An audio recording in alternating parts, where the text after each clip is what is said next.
Come, Holy Spirit, come. সকলকে জয় যিশু। আজ 12ই সেপ্টেম্বর। আজ খ্রিস্ট মণ্ডলী ধন্যা কুমারী মারিয়ার নাম মাহাত্ম্য স্মরণে পর্ব পালন করছে। 8ই সেপ্টেম্বর আমরা ধন্যা কুমারী মারিয়ার জন্মদিবস পালন করেছি।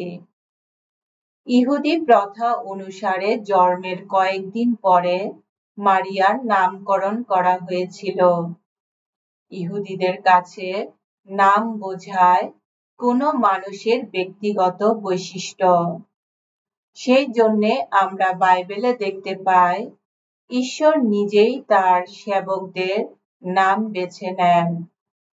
মারিয়া হিব্রু ভাষায় মরিয়ম। কথাটির অর্থ সুনিশ্চিত নয়, সম্ভবত তার মানে দর্শিনী।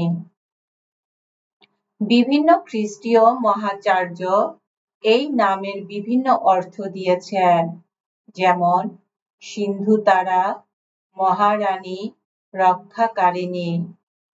আমরা যতবার স্বর্গদূতের কণ্ঠে কণ্ঠ মিলিয়ে প্রণাম মারিয়া বলি, ততবার যেন আন্তরিক শ্রদ্ধা, উজ্জ্বল ভক্তি নিয়ে সেই পূর্ণ নাম উচ্চারণ করি। সাধু বার্নার্ড লিখেছেন, সঠিকভাবে মারিয়াকে সিন্ধু তারা বলা যায়।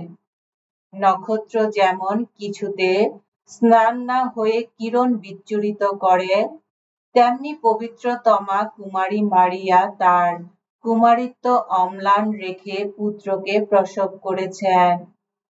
মারিয়া সেই উজ্জ্বল সিন্ধু তারা, যার কিরণ স্বর্গ মর্ত পাতাল আলোকিত করে। তিনি ভব পারাবারের উপর দীপ্তি বিকরণ করেন, ঝড় ঝঞ্ঝারের সময় নিরাপদ বন্দরের পথ আমাদের দেখান। এসো আমরা প্রার্থনা করি। হে পরম পিতা, তুমি ধন্যা কুমারী মারিয়াকে তোমার ঐশ্য প্রসাদে শোভিত করে তোমার পুত্র আমাদের মুক্তিদাতার জননী হবার জন্যে মনোনীত করেছ। আজ আমরা যখন তার গৌরবময় নামের মাহাত্ম্য ঘোষণা করতে মিলিত হয়েছি, তখন আমরা তোমাকে অনুনয় করি, ইহকালের সকল বিপদ থেকে রক্ষা পেয়ে আমরা যেন পরকালে মা মারিয়ার সঙ্গে মিলিত হয়ে শাশ্বত জীবন লাভ করতে পারি। তোমার পুত্র আমাদের প্রভু যীশু খ্রিস্টের নামে এই প্রার্থনা করি।